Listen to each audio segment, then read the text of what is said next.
Welcome back to my channel tech mechanical and electrical. ISRO Satish Dhawan space centre SDSC Sriharikota का तरफ से technician B मैशिनिस्ट post के लिए recruitment publish हुआ था, जिसका सीबीटी एग्जामिनेशन 14 फरवरी 2024 थर्ड शिफ्ट कंप्लीटेड हो गया है। 19 तारीख इसका आंसर की ऑफिशियल साइट पर रिलीज़ किया गया है। आप लोग बेसब्री से इंतज़ार कर रहे हैं कब तक मैं मैशिनिस्ट पेपर का सलूशन यूट्यूब पर कराऊँ। तो फाइनली आप सभी के लिए मैशिनिस्ट पेपर का भी मैं सलूशन प्रोवाइड कर रहा हूँ, और इस आंसर की मैं सिर्फ 2 क्वेश्चन का आंसर गलत दिया है। तो 2 क्वेश्चन पर आप लोग ऑब्जेक्शन कर सकते हो। 2 क्वेश्चन कौन सा है ये जानने के लिए आपको पूरा वीडियो देखना पड़ेगा, क्योंकि मैं पूरा 80 क्वेश्चन का डिस्कशन करूँगा। उसमें जो 2 क्वेश्चन आएगा जिसमें आपको ऑब्जेक्शन करना है वो मैं आपको बताऊंगा, और उसका राइट आंसर भी क्या होगा वो भी मैं आपको बताऊंगा। तो वीडियो स्टार्ट करने से पहले आप सभी स्टूडेंट से मेरा रिक्वेस्ट है, वीडियो को लाइक कर दीजिए, चैनल को सब्सक्राइब कर लीजिए। आने वाला हर टेक्निकल जॉब का आपको प्रॉपर अपडेट मिल जाएगा मेरा यूट्यूब चैनल से, क्योंकि मैं कोई भी कॉन्ट्रैक्चुअल जॉब का अप्रेंटिसशिप का कोई भी आलतू फालतू अपडेट मैं यूट्यूब पर पोस्ट नहीं करता हूँ व्यूज़ के लिए। जो प्रॉपर अपडेट होता है गवर्नमेंट जॉब जो परमानेंट बेस पर निकलते हैं उसका अपडेट मैं देता हूँ। PVRC question paper, model question paper, memory based question paper का सलूशन मैं यूट्यूब पर करता हूँ। तो एटलीस्ट इतना सपोर्ट आप लोग कीजिए। तो शुरू करते हैं आज का वीडियो का डिस्कशन। पहला क्वेश्चन इसमें आपको पूछा जा रहा है, which fundamental deviation symbol indicate hole basis system. मतलब इसमें आपको बोल रहा है वो कौन सा fundamental deviation symbol hole basis system को इंडिकेट करते हैं। तो होल बेसिस सिस्टम मतलब होल का साइज इसमें कांस्टेंट होगा, और होल के लिए आपका कैपिटल लेटर यूज़ होता है, ठीक है। तो इसमें जो आपका फंडामेंटल डिविएशन सिंबल इंडिकेट करता है वो है आपका कैपिटल एच। तो option number B right answer हो जाएगा। कैपिटल एच का लोअर डिविएशन 0 होता है, ये आपको याद रखना है। Next question number 2, the angle which is less than 90 degree is called age. जिस कोण का वैल्यू 90 डिग्री से कम है उसे किस कोण का नाम में जाना जाता है। तो इसका राइट आंसर हो जाएगा एक्यूट एंगल, मतलब उसको सूक्ष्ममापी कोण का नाम में जाना जाता है, ठीक है।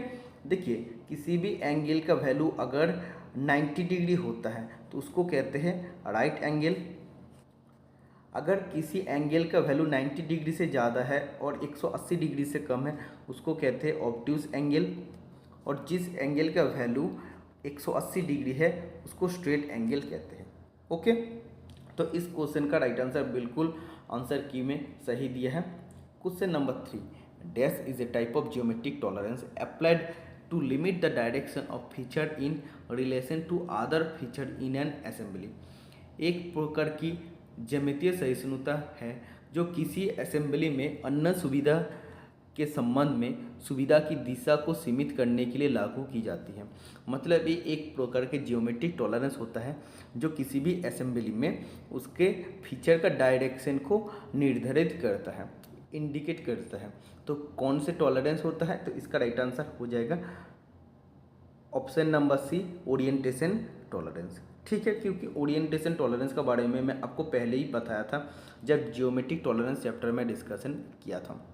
देखिए इसमें जो ओरिएंटेशन टॉलरेंस है इसमें जैसे एंगुलरिटी, मतलब ये आपका क्या इंडिकेट करता है, किसी भी आपके असेंबली में ये आपका डायरेक्शन को इंडिकेट करे कि ये एंगल में है।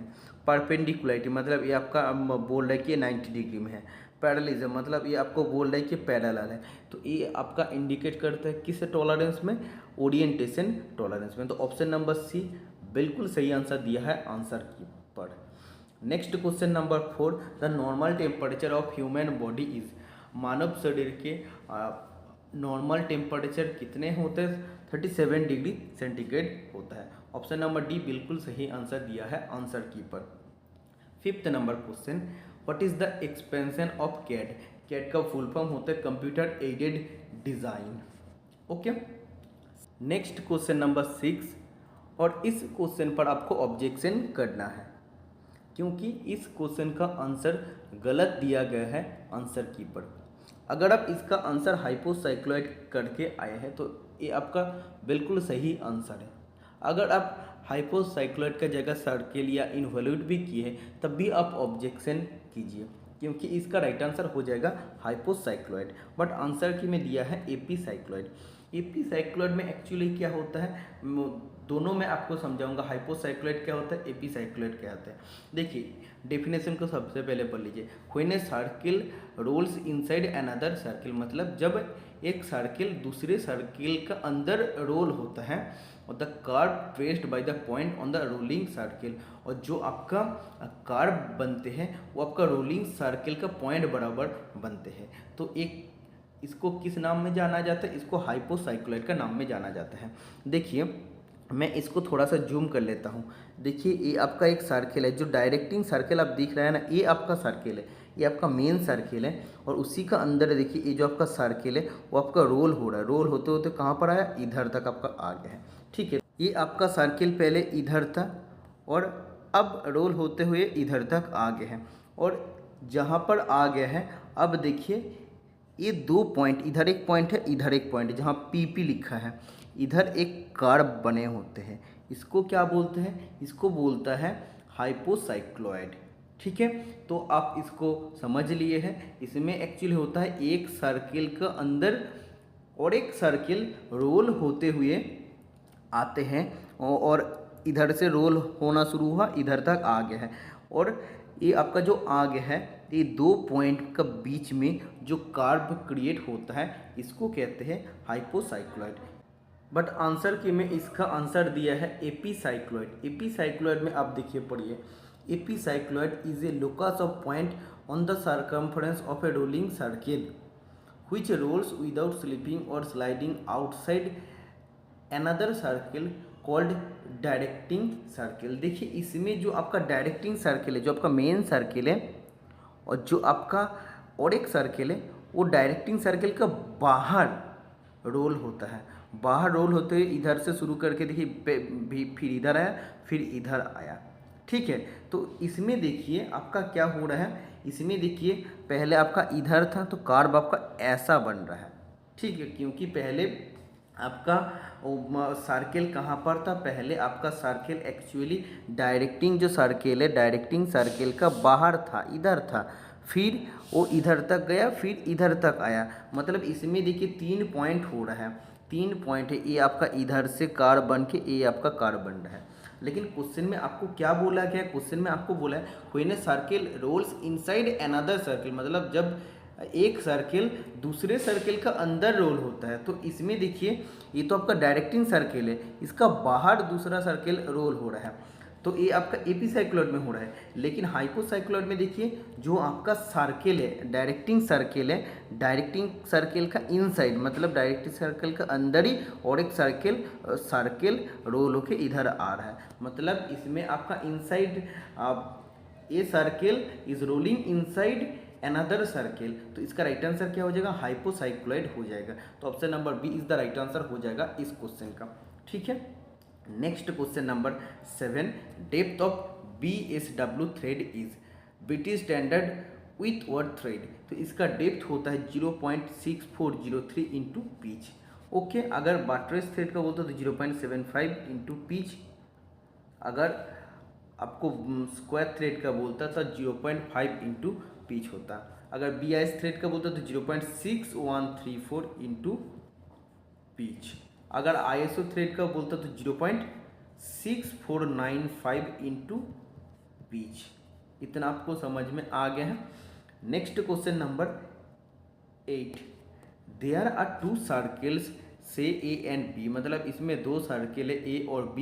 A is located left side of B, मतलब A सर्किल B सर्किल का बाएं तरफ है। A has 20 units of radius, मतलब A का रेडियस 20 यूनिट, और B has 10 unit of radius, मतलब B सर्किल का रेडियस 10 यूनिट है। इसमें देखिए 2 सर्किल का बीच का डिस्टेंस है, इसमें बोला था distance between A and B is, मतलब इसमें आपको बोला है कि A और B इन दोनों का सेंटर का बीच का डिस्टेंस कितना होता है 40 है। तो where will be the intersecting point of external tangent, मतलब ये दोनों सर्किल का एक जो इंटरसेक्टिंग पॉइंट होगा टेंजेंट का वो कहाँ पर होगा। तो मेरा देखिए मैं ऑलरेडी आप लोगों के लिए बना लिया हूँ एक डायग्राम। तो इसमें देखिए आपको बोला है दो सर्किल, ए सर्किल और बी सर्किल। तो इसमें आपको सबसे पहले क्या बोला था कि A is located left side of A, मतलब बी का लेफ्ट साइड में ए है। और जो आपका ए सर्किल है इसका रेडियस 20 यूनिट है और बी सर्किल का रेडियस 10 यूनिट है। ठीक है, इसमें आपको बोला है distance between centre of A and B, मतलब ए और बी का सेंटर का डिफरेंस कितना है 40 है, मतलब 20 आपका रेडियस हो जाएगा ए सर्किल का, अब बीच में 10 गैप हो जाएगा और बी सर्किल का 10 आपका रेडियस हो जाएगा। ठीक है, इसमें बोला अगर हम लोग टेंजेंट ड्रॉ करते हैं, एक्सटर्नल टेंजेंट ड्रॉ करते हैं तो वो टेंजेंट कहाँ पर जाके मिलेगा। तो इसमें देखिए एक्सटर्नल टेंजेंट, मतलब एक्सटर्नल टेंजेंट हम लोग ऐसे ड्रॉ किए। तो ये आपका रेडियस इसका 20 यूनिट है, मतलब ये सर्कल आपका बड़ा होगा और ये आपका 10 रेडियस वाला सर्कल ये आपका छोटा होगा। तो जब टेंजेंट आप ड्रॉ करते हैं तो ऐसे आपका जाएगा और ये आपका कहाँ पर मिलित हो रहा है, इधर आपका इस पॉइंट में मिलित हो रहा है। और एक हम लोग टेंजेंट जब ड्रॉ करते हैं इसका इस साइड में जब हम लोग ड्रॉ करते हैं तो ऐसे आपका टेंजेंट जाएगा। तो इधर आपका और इधर आपका टच होगा सर्किल में, ये आपका एक्सटर्नल टेंजेंट है। तो कहाँ पर एक्चुअली जाके मिलित होगा, तो देखिए दो सर्किल के एकदम राइट साइड में जाके मिलित होगा। तो इसलिए बोला to the right side of the circle, to the right side of two circle, मतलब दोनों सर्किल का दाएं जाके जो आपका एक्सटर्नल टेंजेंट का इंटरसेक्टिंग पॉइंट है वो जाके मिलित होगा। ठीक है, मेरा बात आपको समझ में आ रहा है ना, मैं एक्चुअली क्या कहना चाहता हूँ। ये आपका सर्किल का जो भी रेडियस दिया है वो आपको कर लेना है और आपको सेंटर टू सेंटर ए से बी सेंटर का डिस्टेंस 40 आपको कर लेना है। इसका बाद अगर आप एक्सटर्नल टेंजेंट ड्रॉ करते हैं तो ये आपका ऊपर से शुरू होगा, ऊपर से शुरू होकर आपका धीरे धीरे नीचे आएगा और ये भी आपका ऐसे धीरे धीरे होगा। तो इस पॉइंट में जाके आपका दोनों टेंजेंट का इंटरसेक्टिंग पॉइंट होता है और ये आपका कहाँ पर है, दोनों सर्किल का राइट साइड में है। इसीलिए इसका राइट आंसर हो जाएगा to the right of two circle, मतलब दोनों सर्किल का राइट साइड में जाके मिलित होता है। Okay, next question number 9, which one of the following vices is usually used in forging shop. Forging shop में कौन सा वाइस यूज़ होता है, तो फोर्जिंग शॉप में लेग वाइस यूज़ होता है जो माइल्ड स्टील से अब बने होते हैं। Next question number 10, what is the ratio between lateral strain and longitudinal strain। lateral strain divide by longitudinal strain is equal to होता है पॉइजन्स रेशियो। तो इसमें आंसर की पर बिल्कुल सही आंसर दिया है। अगर बाल्क मॉड्यूल का पूछता तो आपका हो जाता है वॉल्यूमेट्रिक स्ट्रेस बटा volumetric strain is equal to होता है बाल्क मॉड्यूल्स। फिर से सुन लीजिए, volumetric stress divide by volumetric strain is equal to होता है bulk modulus. Okay, next question number 11, pitch diameter is the diameter of the imaginary circle passing through the points where the thread width is equal to. Pitch diameter वो काल्पनिक circle का diameter होता है जहाँ पर thread का width किसका equal होता है, स्पेस बिटवीन द थ्रेड, मतलब थ्रेड का दोनों थ्रेड का बीच का जितना गैप होता है उस वो किसका इक्वल होता है, थ्रेड विड्थ का इक्वल होता है। तो इसका भी आंसर बिल्कुल सही दिया है option number C. Next question number 12, which file is use to bring the material to accurate size with a high degree of finish. मतलब वो कौन सा फाइल है जिससे हम लोग एकदम वर्कपीस को एक्यूरेट साइज में लेके आ सकते हैं, वो भी हाई डिग्री फिनिश के साथ साथ। तो इसका राइट आंसर हो जाएगा डेड स्मूथ फाइल। जब भी आपको हाई डिग्री फिनिश बोलेगा तो dead smooth file only right answer हो जाएगा। तो इसका भी आंसर बिल्कुल सही दिया आंसर की पर। Which is elastic material. Elastic material मतलब किस मटेरियल में इलास्टिसिटी प्रॉपर्टी है। इलास्टिसिटी प्रॉपर्टी मतलब आप फोर्स देके अगर आप खींच के रखते हैं और उतने फोर्स को अगर छोड़ देते तो जहाँ से उसका ओरिजिनल पोजीशन था इधर ही वो रिटर्न आ जाता है। तो ये आपका नायलॉन इलास्टिक मटेरियल होता है। Next question number 14, which of the following heat treatment process is used to refine grain structure of metal and improve its mechanical properties। मतलब वो कौन सा type of heat treatment process, जिसको उष्मा उपचार प्रक्रिया कहा जाता है, जिसमें मेटल का ग्रेन स्ट्रक्चर को रिफाइनिंग किया जाता है और उसका मैकेनिकल प्रॉपर्टी को इम्प्रूव किया जाता है। देखो एक्चुअली हीट ट्रीटमेंट ही किया जाता है मैकेनिकल प्रॉपर्टी का चेंजेस करने के लिए, जिसमें त्रुटियाँ होता है उसको ठीक करने के लिए, और एक्चुअली ग्रेन साइज को रिफाइनिंग करने के लिए सिर्फ और सिर्फ हम लोग नॉर्मलाइजिंग हीट ट्रीटमेंट प्रोसेस करते हैं। नॉर्मलाइजिंग हीट ट्रीटमेंट प्रोसेस हम लोग किस में करते हैं, कोई भी सोचिए वर्क हार्डन पीस है या कास्टिंग मोल्डिंग करके किसी भी चीज़ को हम लोग बनाया है या फोर्जिंग करके किसी वर्क पीस को बनाया है, उसमें बहुत ज़्यादा स्ट्रेस स्ट्रेन आता है, उसका ग्रेन साइज प्रॉपर नहीं होता, उसको प्रॉपर ग्रेन साइज बनाने के लिए हम लोग नॉर्मलाइजिंग करते हैं। देखिए बटरेस थ्रेड जिसका डेप्थ होता है 0.75 इंटू पिच, एक कहाँ पर यूज़ होता है, जहाँ पे प्रेशर सिर्फ एक ही डायरेक्शन में काम करता है, वो जगह में आपका बटरेस थ्रेड यूज होता है। तो pressure acts in one direction. Okay, कभी कभी सॉ टूथ थ्रेड कभी ऐसा पूछा जाता है, तो सॉ टूथ थ्रेड के लिए भी आपका सेम टू सेम होता है, pressure acts in one direction. इतना आपको समझ में आ गया है। इसका एंगल कितना होता है, एक एंगल आपका 90 डिग्री मतलब वर्टिकल, और एक दूसरा एंगल होता है आपका 45 डिग्री। सॉ टूथ थ्रेड का एंगल होता है 3 डिग्री, एक फ्लैंक का और दूसरा फ्लैंक का होता है 30 degree. Next question number 16, 3 is what percentage of 3000, मतलब 3000 का कितना परसेंटेज होता है। तो इधर आपको 3 इज बोला है, मतलब आपको इज इक्वल टू दे देना है। व्हाट परसेंटेज जब बोला तो आप एक्स परसेंटेज लिख लीजिए, इनटू आपको देना है, क्योंकि ऑफ दिया है 3000 कर लेना है। तो इसमें देखिए आप अगर इसको काटा काटी करते हैं तो इधर आपका 1 आ जाएगा, एक्स परसेंटेज मतलब एक्स डिवाइड बाई 100, और ये आपका क्या हो जाएगा 1000 हो जाएगा। इसको अगर आप लोग काटा काटी करते हैं तो कितना आएगा आपका 10 आएगा। तो इसमें देखिए एक्स इजिकल टू आपका तब क्या हो जाएगा 1/10 हो जाएगा, मतलब 0.1। ठीक है, तो option number D right answer हो जाएगा। तो एक्चुअली 3000 का 0.1 परसेंटेज होता है 3, तो इसका राइट आंसर डी हो जाएगा। तो आंसर कीपर बिल्कुल सही आंसर दिया है। 70 number question, what is the advantage of CNC machine.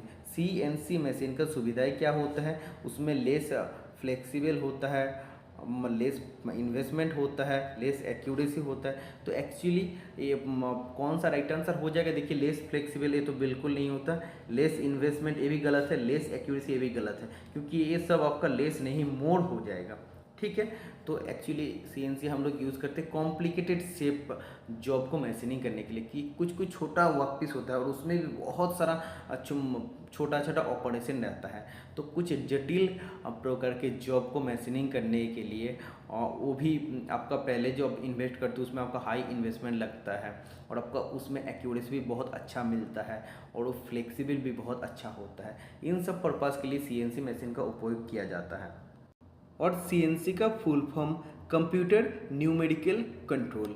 Next question number 18, English से 2-3 क्वेश्चन आपको पूछा गया था, उसी में से एक क्वेश्चन है the set of imperfections in a person is called, मतलब किसी व्यक्ति में जो भी उसका नेगेटिविटी होता है या जो भी उसका कमी होते हैं उसको क्या कहते हैं, उसको कहते हैं उसी व्यक्ति का वीकनेस या weak point. Option number D right answer हो जाएगा। इंग्लिश का क्वेश्चन काफ़ी सिंपल आपको इस पेपर में पूछा गया था। Next question number 19, how the bench vices are specified. Bench vices को कैसे स्पेसिफिकेशन किया जाता है, इसका विद ऑफ जॉ, मतलब जबड़ा का चौड़ाई का हिसाब से बेंच वाइस को स्पेसिफाई किया जाता है, मतलब उसका जो जॉ है, जॉ का विद का साइज का हिसाब से बेंच वाइस को स्पेसिफिकेशन किया जाता है। Next question number 20, the day before yesterday was Saturday, what will be the day after tomorrow. तो सबसे पहले आपको क्या करना है, आपको सबसे पहले लिख लेना है टुडे। ठीक है, देखिए टुडे से पहले होता है यस्टरडे और टुडे का बाद होता है टुमारो। इसमें देखिए आपको बोला है डे बिफोर यस्टरडे, मतलब यस्टरडे का एक दिन पहले। तो यस्टरडे का एक दिन पहले कौन सा बार था, सैटरडे था। ठीक है, और आपको निकालने क्या बोला है, डे आफ्टर टुमारो, मतलब आज टुडे है, कल टुमारो है, और डे आफ्टर टुमारो मतलब टुमारो का और एक दिन बाद, मतलब टुमारो का अगले दिन कौन से बार होगा ये आपको निकालना पड़ेगा। तो देखिए इसमें आपको बोला है ये सैटरडे है तो ये आपका संडे हो जाएगा, ये आपका मंडे हो जाएगा, ये आपका ट्यूसडे हो जाएगा और ये आपका वेडनेसडे हो जाएगा। मतलब day after tomorrow, day after tomorrow मतलब टुमारो का और एक दिन बाद, ठीक है। तो टुमारो का अगले दिन होता है इसमें वेडनेसडे, तो इसमें Wednesday option number C right answer हो जाएगा। बिल्कुल बहुत सिंपल रीजनिंग आपको पूछा गया था। Complete the sentence with appropriate word. देखिए इसमें आपको टेंस से क्वेश्चन पूछा गया था। अगर आपको प्रेजेंट टेंस, पास्ट टेंस और फ्यूचर टेंस से रिलेटेड ज़्यादा से भी नॉलेज है तो आप इसको इजीली कर सकते हैं। The announcement dash yesterday was unnecessary. Yesterday बोला है मतलब ऑलरेडी पहले किया गया है, ठीक है। तो द अनाउंसमेंट ये आपका हो जाएगा मेड येस्टरडे वाज अननेसेसरी, मतलब जो अनाउंसमेंट कल किया गया था वो कोई काम का नहीं था या वो अनाउंसमेंट का कोई ज़रूरत नहीं था। तो आपका राइट आंसर हो जाएगा मेड। मेड आपका पास्ट टेंस होता है। ओके देखिए ये बहुत सिंपल क्वेश्चन है और सिंपल क्वेश्चन का आंसर बिल्कुल सही भी दिया है जो कैंडिडेट का ये पेपर है, ठीक है। तो टेंस से इतना तो आपका नॉलेज होना चाहिए। इतना भी अगर आप बोलते हैं कि कॉमन नहीं आया तो वो आप लोग का गलती है, क्योंकि देखिए इसमें इंग्लिश का क्वेश्चन और रीजनिंग का क्वेश्चन तो काफ़ी सिंपल आया है। देखिए the angle between isometric axes is, isometric का एक्सेस का बिटवीन एंगल कितना होता है, तो आइसोमेट्रिक का जो एक्सेस होता है उसका बीच का एंगल होता है 120 डिग्री। कैसे होता है मैं आपको बताता हूँ। ऐसे सोचिए आपको आइसोमेट्रिक जब भी ड्राइंग बनाना होता है एक लाइन आपको खींचना होता है, स्ट्रेट लाइन। स्ट्रेट लाइन खींचने के बाद आप एक पॉइंट देते हैं, पॉइंट से आप एक 30 डिग्री का लाइन ऐसे ड्रॉ करते हैं और इस साइड में 30 डिग्री का लाइन ड्रॉ करते हैं, ठीक है। तो इसका बाद आप लोग ऐसे स्ट्रेट लाइन एक ड्रॉ करते हैं, वर्टिकल लाइन, तो ये आपका ऐसा होता है, ठीक है। फिर ये आपका ऐसा होता है, फिर आप इसको अगर क्यूब बनाना चाहते हो तो आप बना सकते हैं, ठीक है। इसको क्यूब बनाना इसको क्यूब बनाना चाहते हो तो क्यूब बना सकते हैं। लेकिन देखिए इसमें आप कितना डिग्री एंगल को छोड़ दे रहे हैं, इसमें आप लोग इधर 30 डिग्री इधर 30 डिग्री एंगल को छोड़ दे रहे हैं और टोटल आपका स्ट्रेट लाइन का एंगल कितना होता है 180 होता है। 180 से अगर 30 को माइनस कर देते तो आपका टोटल कितना हो जाएगा 120 डिग्री हो जाएगा। तो देखिए ये जो आपका आइसोमेट्रिक एक्सेस है, ये आपका एक्सेस और ये आपका एक्सेस है, तो इसका बीच का एंगल कितना हो रहा है 120 डिग्री हो रहा है। यही आपको क्वेश्चन में पूछा है और 120 डिग्री बिल्कुल सही आंसर हो जाएगा। ऑप्शन नंबर डी इसमें भी सही दिया है। Next question number 23, which alloying element is commonly added to steel to improve its hardenability during heat treatment। Heat treatment का दौरान स्टील का हार्डनेबिलिटी प्रॉपर्टी को बढ़ाने के लिए कौन सा एलिमेंट स्टील में ऐड किया जाता है, तो इसका राइट आंसर हो जाएगा option number B, chromium add किया जाता है। Next question number 24, H7G6 is a, तो H7G6 एक टाइप ऑफ क्लियरेंस फिट है। अगर H7P6 पूछता जो फिटर का पेपर में पूछा इंटरफेरेंस फिट हो जाएगा। H7 या H8J7 आपको पूछता तो ये आपका हो जाता ट्रांजिशन फिट। इससे भी क्वेश्चन एक दो बार एग्जाम में पूछा गया है। Next question number 25, a hollow cylinder with negligible thickness, एक खोखले सिलेंडर का नेग्लिजिबल थिकनेस है, height 10 centimetre, base circle with radius 5 centimetre, find the external circumferential surface area. तो सिलेंडर का एक्सटर्नल सर्कम्फरेंशियल सरफेस एरिया का फॉर्मूला होता है 2πr/h, ठीक है। तो 2 इंटू 3.14 इंटू आर का जगह आपको लिखना है 5 इंटू आपको हाइट 10 लिखना है, ठीक है। तो इसमें देखिए आपका 5 इंटू 10 मतलब 50 इंटू 2 मतलब आपका 100 हो जाएगा। 100 इंटू 3.14 मतलब आपका 314 आ जाएगा। 314 सेंटीमीटर स्क्वायर आ जाएगा क्योंकि एरिया है। तो 314.3 जो ए आपका ऑप्शन नंबर बी में दिया है ये बिल्कुल सही हो जाएगा। तो option number B is the right answer हो जाएगा इस क्वेश्चन का। Next question number 26, which of the following is an example of semi fastening. देखिए फास्टनर टोटल 3 टाइप्स ऑफ होता है। एक आपका परमानेंट फास्टनर जो रिवेट और वेल्डिंग होता है। सेकेंड होता है सेमी परमानेंट फास्टनर जो आपका सोल्डरिंग एंड ब्रेजिंग होता है, और तीसरा आपका होता है टेम्पोररी फास्टनर जो आपका स्क्रू, नट, बोल्ट, स्टाड या की होता है। ठीक है, तो इसमें सेमी परमानेंट बोला है, सोल्डरिंग और ब्रेजिंग होता है। तो ऑप्शन नंबर सी बिल्कुल सही आंसर दिया है आंसर की पर। क्वेश्चन से एक चीज़ तो क्लियर हो जाता है। इससे पहले जितना भी बार मैं फास्टनर का बारे में आप लोगों को बताया हूँ, मैं आप लोगों को हमेशा कहता था रिवेट एक टाइप ऑफ परमानेंट फास्टनर है, लेकिन आप लोग बोलते थे रिवेट सेमी परमानेंट फास्टनर है, क्योंकि आप लोगों को शायद किसी का द्वारा समझाया गया था। लेकिन मैं हमेशा कहता था कि रिवेट परमानेंट फास्टनर है, वो आपको परमानेंट फास्टनर के रूप में याद रखना है। तो इससे तो आपको पता चल गया ना, रिवेट और वेल्डिंग को सेमी परमानेंट नहीं माना, मतलब क्या है, ये परमानेंट है। और रिवेट परमानेंट फास्टनर ही है, जितना भी निमी का बुक आप चेक कर लीजिएगा, सब उसमें आपको परमानेंट फास्टनर लिख के आता है। ठीक है, और जो आप लोगों को बताया है, जो भी इंस्ट्रक्टर ने आपको बताया कि रिवेट को हम लोग तो खोल सकते हैं, उसको रिवेट का हम लोग उपयोग करते दो मेटल प्लेट को एक्चुअली असेंबल करने के लिए। तो मेटल प्लेट का बीच में अगर हम लोग हेक्सो ब्लेड डाल के अगर काट देते हैं तो रिवेट हम लोग निकाल सकते हैं, रिवेट को खोल सकते हैं। लेकिन रिवेट को जब आप खोलेंगे रिवेट का, तो वो आपको रिवेट को कटना पड़ेगा। आप अगर सीट मेटल दो प्लेट का बीच में अगर आप लोग हेक्सो को चलाते हैं तो उसमें आपका रिवेट भी खराब होगा, तो उसमें तो आपका फास्टनर ही खराब हो जाएगा। तो आप तो खोल सकते हैं लेकिन फास्टनर आपका खराब हो जाएगा। तो इसीलिए मैं आप लोग को हमेशा बोलता हूँ कि रिवेट आप लोग परमानेंट फास्टनर के रूप में याद रखिए। ठीक है, next question number 27, what is M04S500 in CNC program? Computer numerical control program में M04 मतलब क्या है और S500 का मतलब क्या है? M04 का मतलब स्पिंडल रोटेशन काउंटर क्लॉकवाइज, मतलब स्पिंडल रोटेशन एंटी क्लॉकवाइज, और S500 मतलब उसका RPM 500। तो ऑप्शन नंबर बी इसका राइट आंसर हो जाएगा। Next question number 28, which of the following is not the cause of electric fire? मतलब इलेक्ट्रिसिटी से फायर लगने का कौन सा कारण नहीं होता है? जैसे इलेक्ट्रिसिटी से फायर लग सकते ऐसा कारण होता है, जैसा इलेक्ट्रिक शॉर्ट सर्किट अगर होता है तो इलेक्ट्रिसिटी फायर लग सकता है। लूज कनेक्शन रहेगा तो उसमें से भी आपका इलेक्ट्रिक आग हो सकता है। ओवरलोड ऑन वायर, किसी भी तार पर अगर आपका ओवरलोड आ जाता है तो उसमें भी आपका इलेक्ट्रिक फायर क्रिएट हो सकता है। लेकिन ओपन डोर, ये जो आपका रीज़न दिया गया ये पूरा बेकार रीज़न है। इलेक्ट्रिक फायर का साथ ओपन डोर, खोले दरवाज़ा का कोई संबंध नहीं है।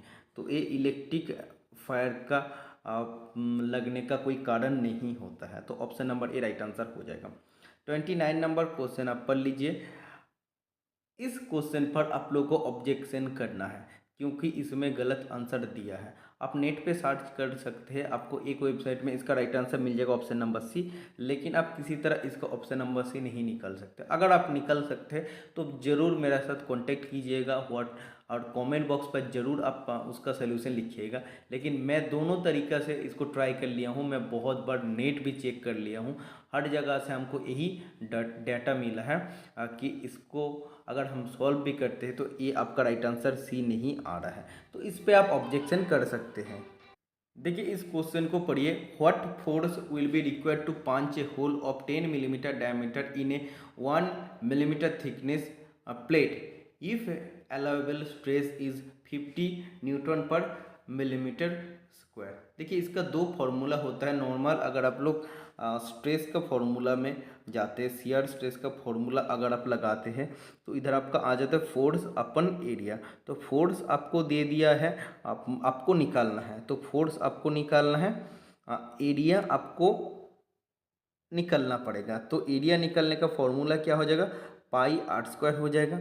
ठीक है, और इसमें देखिए जो आपका स्ट्रेस है, स्ट्रेस का वैल्यू दे दिया है। तो इसमें देखिए आपको स्ट्रेस इज इक्वल टू क्या लिखते हैं, फोर्स अपन आपका है एरिया। तो इसमें स्ट्रेस के लिए आप इधर लिख दिए, अब देखिए 50 लिख दिए, स्ट्रेस इज इक्वल टू 50, ऊपर में आपका फोर्स है, नीचे आपका एरिया आप निकाल रहा है। तो उसमें आपका जो भी वैल्यू आएगा पाई r² मतलब 5 × 5। तो इसको जब आप कैलकुलेशन करते हैं ना तो इसका राइट आंसर 3928.57 आ रहा है। तो 3928.57 न्यूटन आना चाहिए, लेकिन ऑप्शन सी इसमें 1571.4 दिया है। ये एक प्रोसेस होता है, मेरा हिसाब से प्रोसेस ठीक है। और एक प्रोसेस भी होता है जिसमें देखिए पंचिंग फोर्स का, इसमें आपको पंचिंग फोर्स का अलग फॉर्मूला दिया है, L × T × ताई। तो L = perimeter of the hole का पेरीमीटर, जो आप 2πr लिखते हैं फॉर्मूला।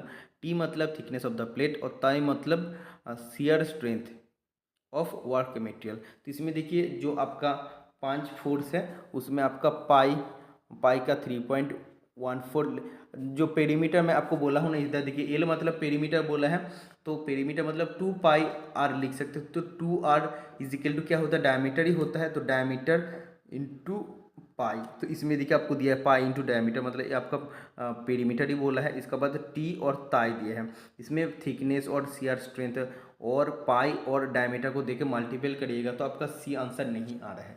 तो इस क्वेश्चन पे आप ऑब्जेक्शन कीजिए और ये 2 सॉल्यूशन आप जरूर इसका साथ ऐड कीजिएगा। ठीक है, मैं इसको रिमूव कर देता हूँ। देखिए मैं इरेज कर देता हूँ, आप लोग एक बार कॉपी में नोट कर लीजिएगा। इसका 2 प्रोसेस है, 2 प्रोसेस से आप कर सकते हैं। ठीक है, लेकिन किसी भी प्रोसेस में इसका आंसर सी नहीं निकल रहा है। Next question number 30, the best way of avoiding accident is by. तो दुर्घटना से बचने के लिए सबसे अच्छा पद्धति क्या है, सबसे अच्छा उपाय है, अगर आप जॉब रिलेटेड, मशीन रिलेटेड और work place related safety rules को अच्छे तरह से फॉलो करके चलते हैं तो दुर्घटना से आप बच सकते हैं। तो option number C right answer हो जाएगा। 31 नंबर क्वेश्चन आप पढ़ लीजिए। In the method of microscopic inspection what is the angle of beam light with work. इसमें देखिए माइक्रोस्कोपिक इंस्पेक्शन में इसमें कार्य कसरत बीम लाइट का एंगल कितना होता है, इसमें 60 डिग्री एंगल होता है। तो बिल्कुल इसका आंसर सही दिया है। एक्सप्लेनेशन आप पढ़ लीजिए। In one method of microscopic inspection straight edge is placed on the surface to be inspected. मतलब जिस वर्कपीस का सरफेस को आपको चेक करना पड़ेगा, स्मूथनेस या सरफेसनेस चेक करना पड़ेगा, उसी वर्कपीस का सरफेस में आपको स्ट्रेट एज को प्लेस करना पड़ेगा इंस्पेक्शन करने के लिए। Beam of light is projected at about 60 degree to the work. इसका बाद कार्य का साथ आपका beam of light 60 degree angle में प्रोजेक्शन होगा। The shadow cast into the surface scratches. और इसमें क्या होगा, इसमें जो भी इसका परछाई होगा कहाँ पे होगा, shadow cast into the surface scratches are magnified and studied. मतलब है जहाँ पे आपका सरफेस में स्क्रैचेस है, आपका फिनिश अच्छा नहीं है, वो जगह में आपका शैडो आ जाएगा, शैडो आपका क्रिएट होगा और वो जगह पे आपका मैग्नीफाइड होगा, अच्छा से मैग्नीफाइड होगा और वो जगह में आपको मतलब अच्छा से दिखाई देगा। ठीक है, तो इससे एक्चुअली होता क्या, आप जिस वर्क पीस का ऊपर माइक्रोस्कोपिक इंस्पेक्शन करना चाहते हैं उस वर्क पीस के ऊपर एक आपको एक स्ट्रेटेज रखना पड़ेगा और इसी वर्क पीस में आपको 60 डिग्री एंगल में बीम ऑफ लाइट प्रोजेक्ट करना पड़ेगा। जहाँ पे आपका स्क्रैच है, फिनिश खराब है, वो जगह में आपका शैडो मतलब परछाया इसमें क्रिएट होगा। उससे आपको पता चल जाएगा कि ये जगह का फिनिश आपका खराब है, स्क्रैच मार्क है। ओके, तो 60 degree is the right answer हो जाएगा इस क्वेश्चन का।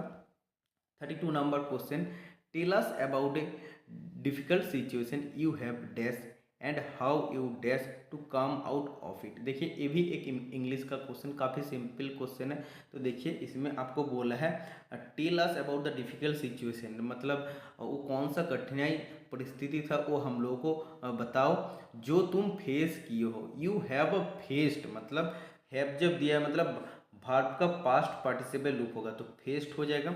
और एंड हाउ यू, तो क्या होगा, हाउ यू ओवरकम या मैनेज्ड होगा। तो ये आपका फेस्ड भी होगा, मैनेज भी होगा। तो option number D right answer हो जाएगा इस क्वेश्चन का। ठीक है, तो D is the right answer है इस क्वेश्चन का, बिल्कुल सही दिया है आंसर कीपर।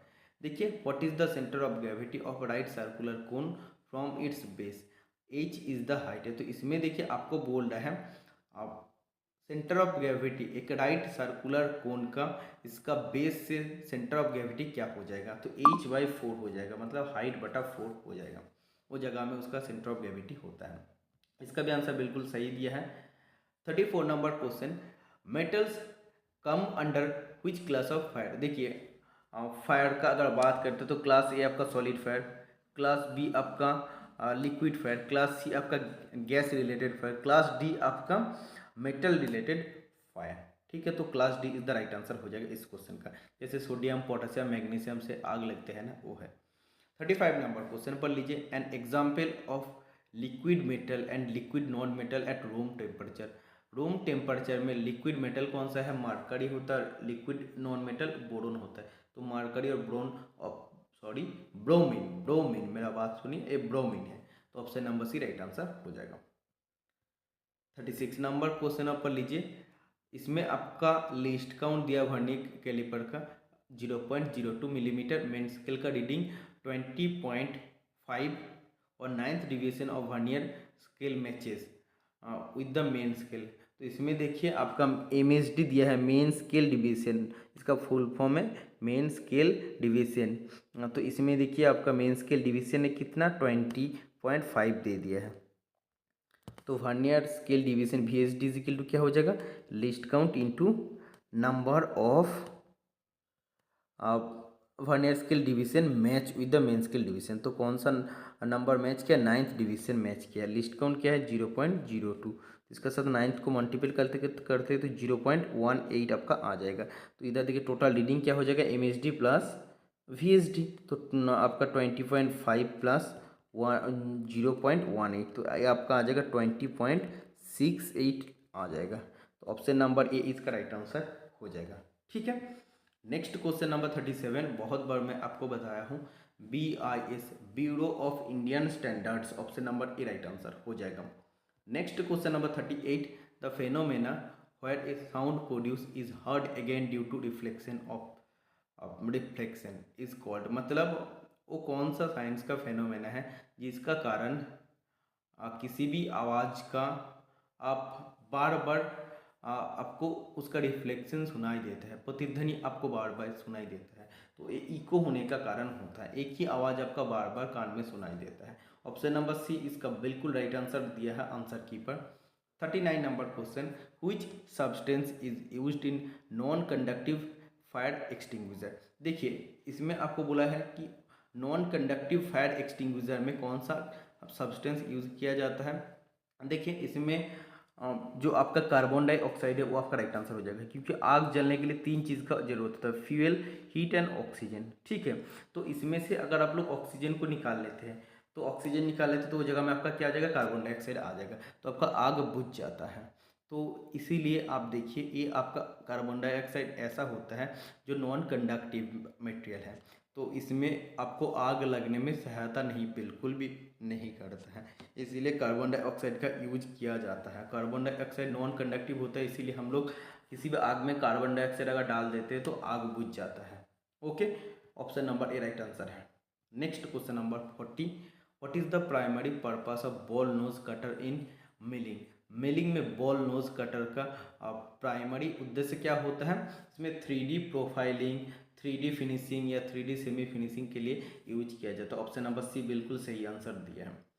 41 नंबर क्वेश्चन आप पढ़िए, approximate hardness of HSS milling cutter. High speed steel milling cutter का लगभग hardness 62 HRC, hardness Rockwell scale आपका इसमें सी स्केल में होता है। ठीक है, बिल्कुल इसका आंसर सही दिया है आंसर कीपर। 42 नंबर ये जो क्वेश्चन आप देख रहे हैं, एज पर IT 5 आप लोग जानते हैं ग्रेड ऑफ टॉलरेंस टोटल 18 होता है, इसमें IT 5 standard tolerance unit I is equal to. तो इसमें एक चीज़ देखिए, अगर इसरो SDC सर का फीटर पेपर का साथ मैथमेटिक्स पेपर का कंपेयर करें तो फीटर पेपर काफ़ी आसान क्वेश्चन आया था, लेकिन मैथमेटिक्स का पेपर में लगभग 5 से 7 क्वेश्चन डिफ़िकल्ट आपको पूछा गया है, और ये सब क्वेश्चन इंजीनियरिंग लेवल का क्वेश्चन है। मतलब पेपर में आपको कुछ हार्ड क्वेश्चन पूछना मतलब क्या है, ऐसा ऐसा क्वेश्चन ये लोग पूछ लेता है, थोड़ा सा मतलब जान ही निकल जाता है। तो ये सब आपका इंजीनियरिंग का क्वेश्चन है और इसमें आपको पूछा जा रहा है। तो इसमें जो आपका IT 5 standard tolerance unit I, इसका वैल्यू ऑप्शन नंबर सी जो दिया है 0.45 आपका जो दिया है ये आपका बिल्कुल सही आंसर हो जाएगा। तो आंसर की में भी ये सही दिया है। तो देखिए आईटी ग्रेड से एक क्वेश्चन भी आपको जैसे पूछा गया था फिटर का पेपर में, लैपिंग के लिए कौन सा आईटी होता है, तो उसमें IT4 होता है। ठीक है, तो इसमें आपका एक आईटी का चार्ट है, आप इसको लिख सकते हैं कॉपी में। 43 नंबर देखिए, what is the angle of acme thread. Acme thread का एंगल होता है 29 डिग्री। ये आपका पावर ट्रांसमिशन के लिए बहुत हेल्पफुल होता है। पावर ट्रांसमिशन का टाइम इजी एंगेजमेंट और डिसएंगेजमेंट करने के लिए यूज होता है। विच type of tool head is using in precision slotting machine. Slotting machine का मदद से हम लोग स्लॉटिंग करते हैं। प्रिसीजन स्लॉटिंग मशीन मतलब बहुत ज़्यादा उस सूक्ष्म मापी स्लॉटिंग मशीन होता है। और इसका टूल हेड किस टाइप होता है, रोटेटिंग टूल हेड होता है। मतलब उसका ये जो आपका टूल हेड आप इधर जो देख रहे हैं टूल हेड, ये आपका रोटेटिंग करता है, मतलब घूमते रहता है, ये आपका ऐसा टूल हेड होता है। Okay, next question number 45, which of the following is the direct measure of surface finish in wireless surface dynamometer. निम्नलिखित में से कौन सा ऑप्शन वालेस सरफेस डायनामोमीटर में सरफेस फिनिश का डायरेक्ट मेजर होता है। तो option number A right answer हो जाएगा, टाइम ऑफ स्विंग, मतलब कितना देर तक स्विंग हो रहा है उसके ऊपर सरफेस फिनिश डिपेंड करता है वालेस सरफेस डायनामोमीटर का। तो इसमें एक्सप्लेनेशन सेक्शन को आप पढ़िए। In case of Wallace surface dynamometer if the surface is to be tested. देखिए वालेस सरफेस डायनामोमीटर से आप सरफेस फिनिश को चेक कर सकते हैं। अगर वो सरफेस स्मूथ निकलता है तो there will be less friction and pendulum swings for a long time period. मतलब अगर वो सरफेस आपका स्मूथ निकलते हैं आप चेक करते टाइम, तो वो उसमें फ्रिक्शन बहुत कम होता है, इसीलिए पेंडुलम बहुत लंबे समय तक स्विंग होते रहता है। तो इसीलिए आपको बोला time of swing of pendulum, मतलब पेंडुलम का कम स्विंग का टाइमिंग का साथ डायरेक्ट सरफेस फिनिश का मेजरमेंट डिपेंड करता है। मतलब अगर पेंडुलम का स्विंग ज़्यादा लंबे तक होता है मतलब सरफेस फिनिश बहुत अच्छा है, बहुत स्मूथ है। और अगर पेंडुलम का स्विंग बहुत कम टाइम तक होता है, वो कुछ टाइम होके रुक जाता है, मतलब सरफेस फिनिश राफ है। ठीक है, और अगर लंबे टाइम तक वो पेंडुलम स्विंग होते रहता है मतलब उसका सरफेस बहुत ही स्मूथ है। तो इससे आपका डायरेक्टली मेजरमेंट होता है। ठीक है, तो सरफेस फिनिश किससे डायरेक्ट मेजरमेंट होता है कि पेंडुलम कितना देर तक कितना टाइम तक स्विंग हो रहा है उसके ऊपर। नेक्स्ट क्वेश्चन नंबर 46, देखिए मैथनिस्ट का पेपर मतलब एम कोड जी कोड से तो 3 से 4 क्वेश्चन हर बार पूछा जाता है, इस बार भी आपको पूछा गया है। इससे पहले भी M04 का मैं आपको बताया हूँ, M04S500। ठीक है, तो उसमें आपको मैं बताया हूँ कि स्पिंडल का रोटेशन एंटी क्लॉकवाइज और उसमें आपका RPM 500 बोला। तो इसमें देखिए M02 इन पार्ट प्रोग्रामिंग, तो इसका फंक्शन क्या है, तो पार्ट प्रोग्रामिंग में M02 का फंक्शन होता है प्रोग्राम एंड, मतलब end of program execution, program का स्टॉप होता है। ठीक है, देखिए M04 का स्पिंडल काउंटर क्लॉकवाइज मतलब एंटी क्लॉकवाइज घूमता है। तो ये एम मतलब सॉरी एम कोड का चार्ट आप लोग याद रखिए। एम कोड का ऊपर मैं अभी तक क्लास प्रोवाइड नहीं किया, लेकिन जी कोड के ऊपर अलग से मैं क्लास प्रोवाइड कर दे हूँ, आप लोग जाके यूट्यूब पर देख सकते हैं। जी कोड का बात करते करते जी कोड भी आ गया आपका सामने। विच code is used for circular interpolation clockwise direction. देखिए इसमें बोला सर्कुलर इंटरपोलेशन क्लॉकवाइज डायरेक्शन, तो क्लॉकवाइज डायरेक्शन में सर्कुलर इंटरपोलेशन का किस कोड में होता है, तो इसका राइट आंसर हो जाएगा ऑप्शन नंबर बी G02। देखिए सर्कुलर इंटरपोलेशन क्लॉकवाइज, अगर एंटी क्लॉकवाइज बोलते तो G03 हो जाता है। तो इस चार्ट से भी आप इसको अच्छा से कॉपी में नोट डाउन कर लीजिए। देखिए इसको आप नोट डाउन कर लीजिए। तो इसका भी आंसर बिल्कुल सही दिया answer keeper. What is the class of fire due to wood paper cloth. लकड़ी कागज कपड़ा से किस टाइप ऑफ आग लगता है, तो क्लास ए आग लगता है। Next question number 49, ABC of first aid stands for. First aid का ABC का फुल फॉर्म होता है एयरवे, ब्रीदिंग और सर्कुलेशन। ऑप्शन नंबर बी बिल्कुल सही आंसर दिया answer keeper. Next question number 50, which lathe operation is intended for generating convex और concave profile on the workpiece. इसमें आपको पूछा जा रहा है वो किस प्रकार के लेद ऑपरेशन है जिसमें हम लोग वर्कपीस का ऊपर कॉनकेव या कॉन्वेक्स प्रोफाइल बनाते हैं, तो वो आपका फॉर्म टर्निंग में होता है। ठीक है, फॉर्म टूल का इस्तेमाल करके होता है। Next question number 51, which fundamental deviation symbol indicate shaft basis system। Shaft basis system में ऑलवेज आपका स्मॉल लेटर में होगा। तो इसमें देखिए स्मॉल लेटर कौन सा है, ऑप्शन नंबर ए है, तो small H is the right answer हो जाएगा। ऑप्शन नंबर ए बिल्कुल सही आंसर दिया है answer keeper. Next question number 52, what is the terminology of the distance from machine zero point two the work origin point. देखिए machine zero point से work origin point मतलब जहाँ से वर्क का कार्य शुरू होगा, तो इतने तक का डिस्टेंस को क्या कहते हैं, जीरो ऑफसेट कहते हैं। Option number C is the right answer हो जाएगा।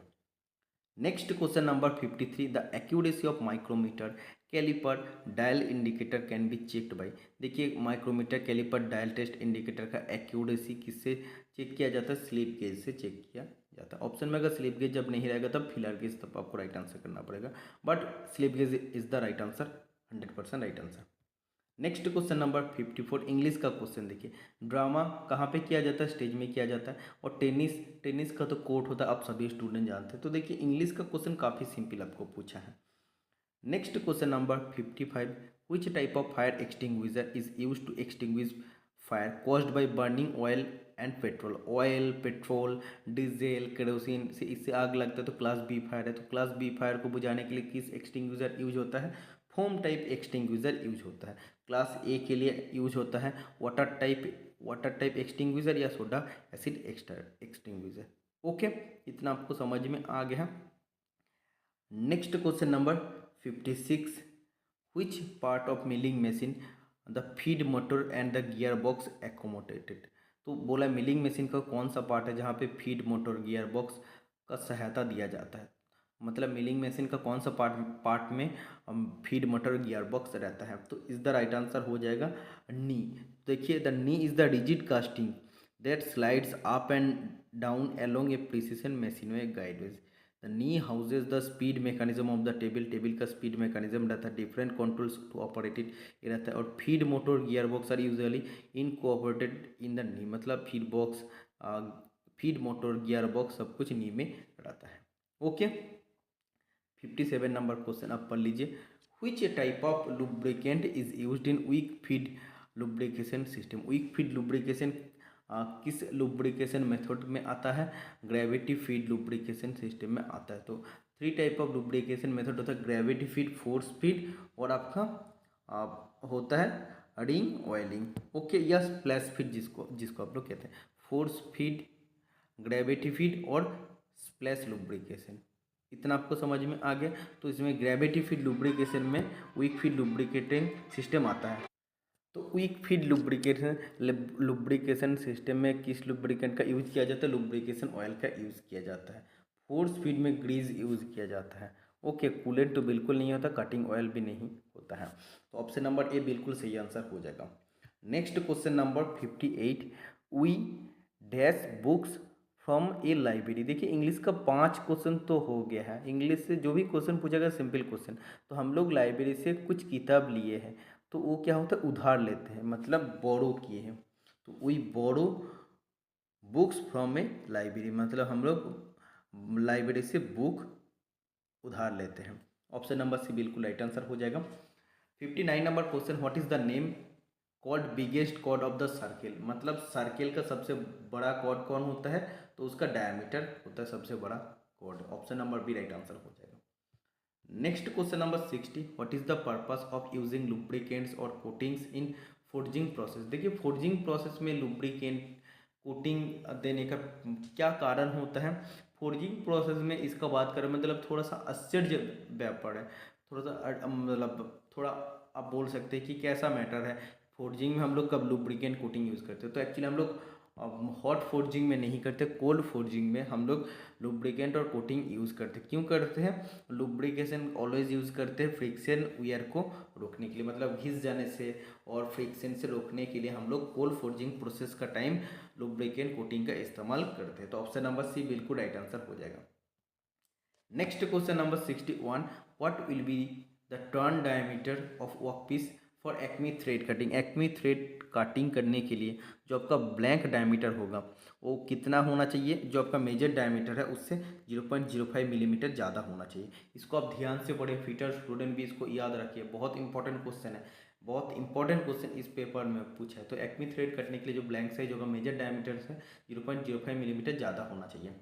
62 नंबर क्वेश्चन पढ़िए, which milling attachment is used for profile milling surfacing of quantity of small pieces in one step आप। तो कौन सा मिलिंग अटैचमेंट है जिसमें प्रोफाइल मिलिंग हम लोग सरफेस से बहुत ही कम अमाउंट ऑफ मेटेरियल रिमूव कर सकते हैं। तो प्रोफाइल मिलिंग के लिए हम लोग option number B circular table attachment का यूज़ करते हैं।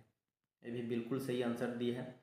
63 नंबर क्वेश्चन आप देखिए, इसमें आपको बताया जा रहा है हीट ट्रीटमेंट का एक question, which one of the following structure steel is obtain due to drastic cooling from austenite structure. मतलब देखिए मैं आपको बताता हूँ, जो आप लोग किसी स्टील को हीट कर रहे हैं, हीट करने पर जब उसका lower critical temperature 723 degree centigrade होता है, तो 723 डिग्री सेंटीग्रेड टेम्परेचर में आ जाता है तो वो स्टील स्ट्रक्चर ऑस्टेनाइट बनना शुरू हो जाता है। ये लोअर क्रिटिकल टेम्परेचर है, और उसी स्टील का जब अपर क्रिटिकल टेम्परेचर इसका सोचिए 900 है, 900 तक जब भी पहुंच जाता है उसका है अपर क्रिटिकल टेम्परेचर। ठीक है, मतलब उसमें अपर क्रिटिकल टेम्परेचर में ऑस्टेनाइट पूरा बन जाता है। और इसमें देखिए हम लोग जब 723 डिग्री सेंटीग्रेड से ऑस्टेनाइट बनना स्टार्ट किए हैं, धीरे धीरे जब ऑस्टेनाइट बन रहा है उसको अब हम लोग अगर तुरंत अगर ठंडा कर देते तो ऑस्टेनाइट स्ट्रक्चर से, ऑस्टेनाइट स्टील स्ट्रक्चर से कौन सा स्ट्रक्चर बन जाएगा, मार्टेनसाइट स्ट्रक्चर बन जाएगा। Option number B right answer हो जाएगा। Next question number 64, which type of reamer is design to produce accurate hole with a very smooth finish. मतलब वो कौन से प्रकार के रिमर है जिससे हम लोग accurate hole very smooth finish का साथ बना सकते हैं। तो इसका राइट आंसर हो जाएगा precision reamer, option number C. तो प्रिसिशन रिमर हम लोग टूल रूम पर्पस के लिए यूज़ करते हैं, जिससे हम लोग का एक्यूरेट होल तो बनता है और उसमें उसका साथ साथ सरफेस फिनिश भी बहुत ही अच्छा आ जाता है होल का। Next question number 65, the atomic symbol of silver. Silver का एटॉमिक सिंबल Ag और गोल्ड का होता है Au। ओके, तो इसका भी बिल्कुल सही आंसर दिया है आंसर की बार। Next question number 66, the purpose of spring washer is to prevent. Spring washer क्या रोकने के लिए यूज किया जाता है।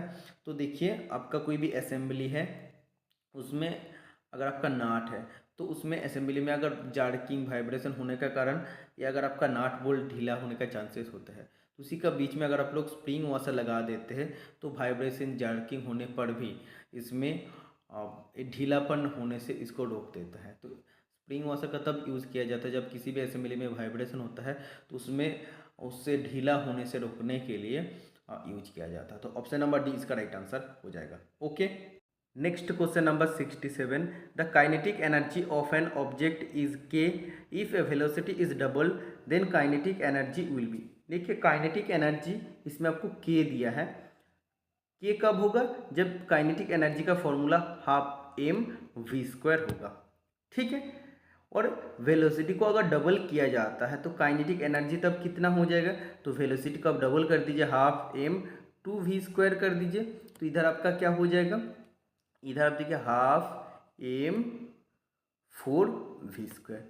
तो इसमें आपका काइनेटिक एनर्जी कितना गुण हो गया है, इसमें देखिए K is equal to half M V square था, और आप देखिए आपका कितना हो गया, इधर आपका फोर एड मल्टीपल हो गया, तो इधर आप क्या बोल सकते हैं के इंटू फोर, मतलब फोर के हो गया है। ठीक है, तो आपका काइनेटिक एनर्जी कितना हो जाएगा, काइनेटिक एनर्जी आपका फोर के हो जाएगा, क्योंकि देखिए के आपका इतना था, इधर भी जब आपका 4 से मल्टीपल हो मतलब काइनेटिक एनर्जी में कितना परिवर्तन हुआ, वो 4 गुना हो गया है।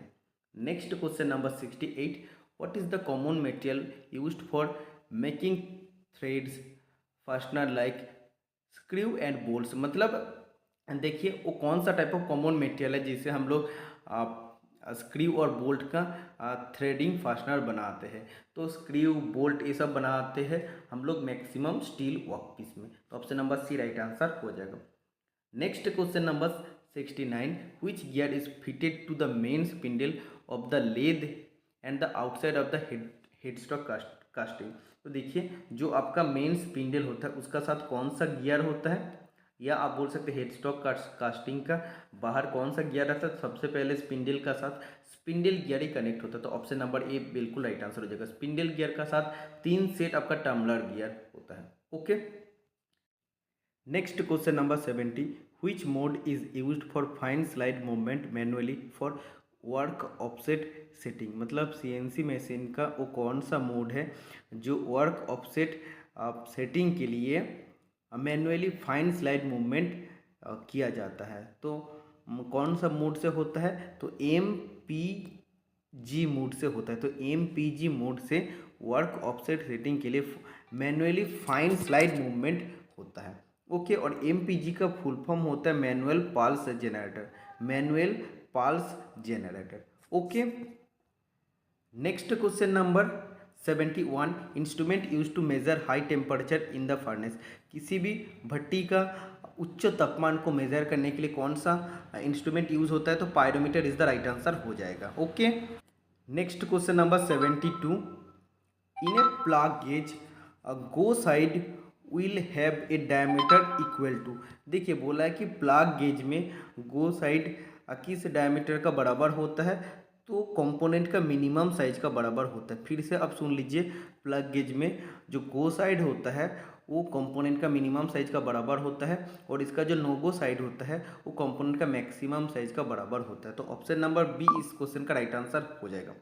Next question number 73, which term refers two degree of overlap between two threaded components in a joint. देखिए किसी भी जॉइंट में जब आपका थ्रेडेड कंपोनेंट ओवरलैप हो जाता है तो इसमें डिग्री ऑफ ओवरलैप को किस टर्म में जाना जाता है, थ्रेड एंगेजमेंट कहता है। मतलब जितना ज़्यादा टाइटली वो जॉइंट होता है, थ्रेडेड कंपोनेंट जितना ज़्यादा टाइट होता है उससे हम लोग बोलते हैं कि थ्रेड एंगेजमेंट उतना अच्छा हुआ।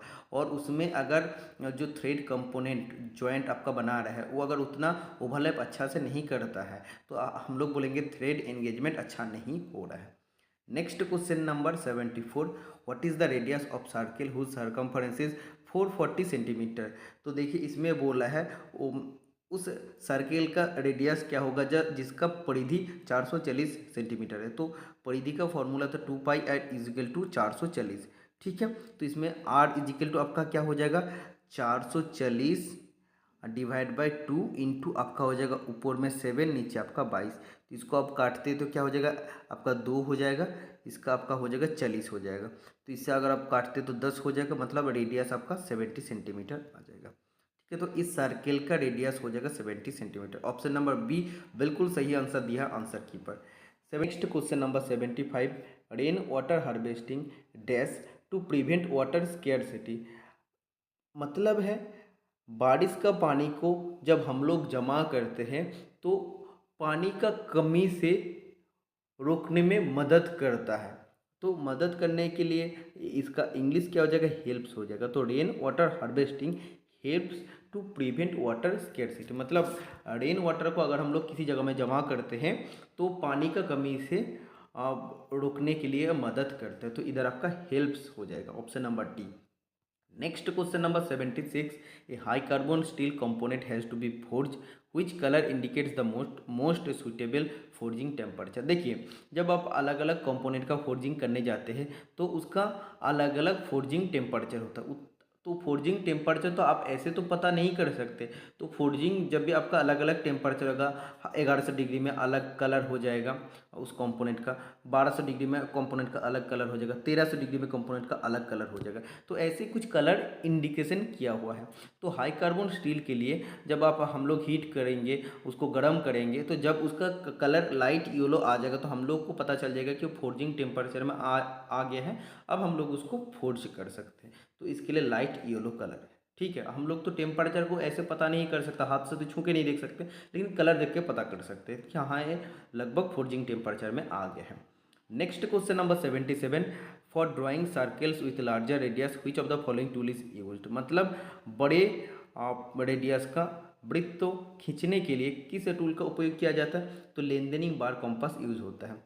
ठीक है, तो इसमें हम लोग बड़ा रेडियस का सर्कल बना सकते हैं, और बो कॉम्पास से सिर्फ हम लोग 25 मिलीमीटर रेडियस वाला सर्किल ही ड्रॉ कर सकते हैं। ओके, इतना समझ में आ गया। Next question number 78, next question CC in email means. मतलब ईमेल का फुल फॉर्म होता है इलेक्ट्रॉनिक मेल। तो ईमेल में सीसी आप तो देखे होंगे, तो सीसी का फुल फॉर्म होता है carbon copy, option number C. कभी कभी बीसीसी भी रहता है, बीसीसी का फुल फॉर्म होता है blind carbon copy. Next and last question मैथनिस्ट का पेपर का, the angle which can not be make using a single set square. तो देखिए इसमें आपको बोला जा रहा है सिंगल सेट स्क्वायर का यूज़ करके कौन सा एंगल हम लोग कभी भी ड्रॉ नहीं कर सकते। तो देखिए 30 डिग्री ड्रॉ कर सकते हैं, 45 डिग्री ड्रॉ कर सकते हैं, 60 डिग्री ड्रॉ कर सकते हैं, लेकिन 75 डिग्री किसी सिंगल सेट स्क्वायर से नहीं बना सकते हैं। अगर हम लोग दोनों सेट स्क्वायर का उपयोग करते हैं तो तब हम लोग बना सकते हैं, एक 45 डिग्री और एक 30 डिग्री सेट स्क्वायर लेके 75 डिग्री बना सकते हैं, लेकिन सिंगल सेट स्क्वायर से कभी हम लोग 75 डिग्री का बना नहीं सकते। तो इसका राइट आंसर हो जाएगा ऑप्शन नंबर डी। तो इसी का साथ साथ इस पेपर का एनालिसिस कंप्लीट होता है। वीडियो अच्छा लगे तो वीडियो को लाइक कीजिएगा, चैनल को सब्सक्राइब कर लीजिएगा। तो आज के लिए इतना है, मिलते हैं नेक्स्ट वीडियो में। Tata bye bye.